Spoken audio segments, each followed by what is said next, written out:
everyone! Welcome to my vlog. This is your girl Angel and I'm with Michelle, Rhea, Jervin, Andrew. and today we will talk about their life experience as a biology student.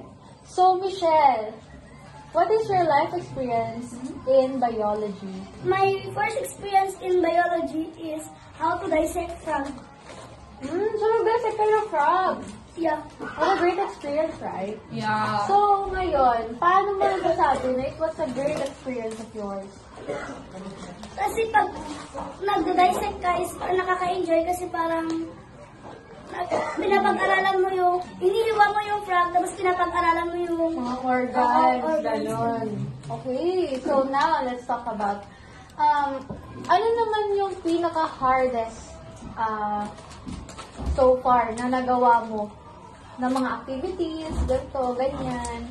Siguro sa akin, yung pinaka-hardest activities na na-experience or naranasan ko sa biology student is yung magsabay-sabay na quiz. For example, mag-quiz kayo in just 4 hours, tapos sunod-sunod na quiz na yon. Like, hindi na siya normal, pero nakaka-enjoy, oo. Like, umaabot na sa point na nagkakasakit ka na gano'n. Pero it was enjoy naman. Kasi marami ka pa rin natutunan. Okay, let's proceed naman kay Andrew. Feeling ko maraming tinatago to. So, ano nga ba ang experience mo as a bio student? And as a member. Ako kasi, officer ako dito. Member ka ng SC. Akala ko member ka ng Muntinlupa. Hindi kasi diba, student leader din ako, tapos student. Siyempre, mahirap siyang pagsabay na sa time management. Nakakayak, no? Grabe! Grabe naman yung experience ko na yan, Andrew. Siyempre, nayak na nga. Uy! Pero Okay. naano na lang yun sa Time management. time management. Like, kung saan ako mag-focus, yung oras na ganito, dapat ganito yung gawin ko. Tapos, dapat yung, parang nakaset talaga yung mga oras. Kung saan ako mag-focus sa pagiging leader ba or sa pagiging estudyante. Time management talaga yung kailangan. And it is good, no? Kasi many of us today, or most of youth today, hindi na nila nababalance or wala silang time management. Kasi, tsaka, buti ka pa mas na-enjoy mo pa yung activity sa school kasi activity in outside world. Kasi alam naman natin ngayon, marami ng mga bata na may mga bisyo and so on so forth. And then, ngayon, leader of youth talaga si Andrew. Kasi nga, syempre, nasa loob na ng SC and napofocus niya pa yung sarili niya sa pag-aaral. Good student, what do you call that? Perfect example of... A good student talaga. Malaki yung ulo siya! Okay lang yan, mag-go. Tumataas eh. Okay, and now, let's talk about the experience of Jervin. Lastly. Kung kay Michelle, pagdadissect ng frog, and sa'yo, what is your memorable lab experience? Semen analysis. Uy, interesting yun Exciting naman siguro. Ano ginawa niyo doon? What are your procedures and so on? That time kasi is sinabi ng teacher namin is mag-donate kami. Kasi ako is ayaw ko. So naghanap kami ng random people. And ayun, wala kami nahanap. No choice. So kaya ako na yung mag-donate. Sorry. Yeah. And so after that, na kayo pala ang nag-donate na sinasabi ng semen sa class nyo. So, anong ginawa nyo doon sa semen? What are your procedures? Did you do it on a microscope? Did you do it or what? So ayun, renew namin sa microscope kung active ba yung sperm na na-produce namin.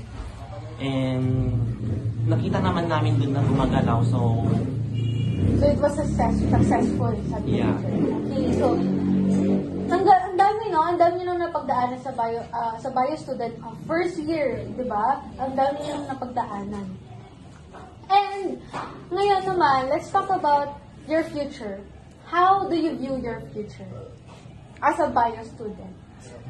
Ako naman, I think itutuloy ko yung pagiging bio ko. So, siyempre, kahit mahirap naman, I found it interesting. Okay.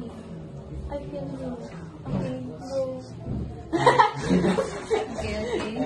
And bali, ipo-pursue ko siya hanggang sa mag-graduate ako. And, So you're not into a medical field ba, or what? bali, bio kasi is, di ba, pre-med. So, bali, Itutuloy mo siya itutuloy ko siya. in a med course. Okay, okay. And how about you, Michelle?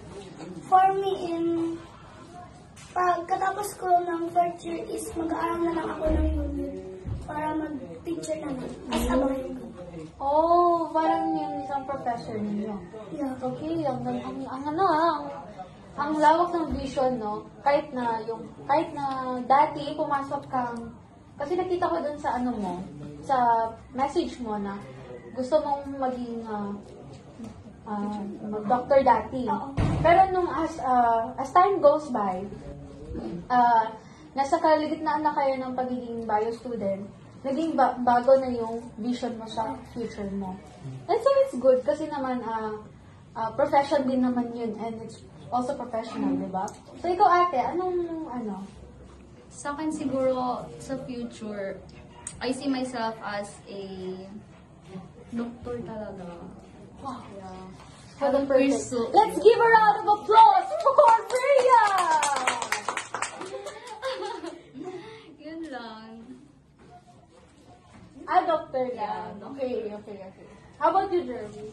So for me is tatapusin ko tong 4 years course ko and magti-take ako ng 2 years earn unit for nursing. Nursing. So, dalawang doktor, isang nurse, and isang teacher.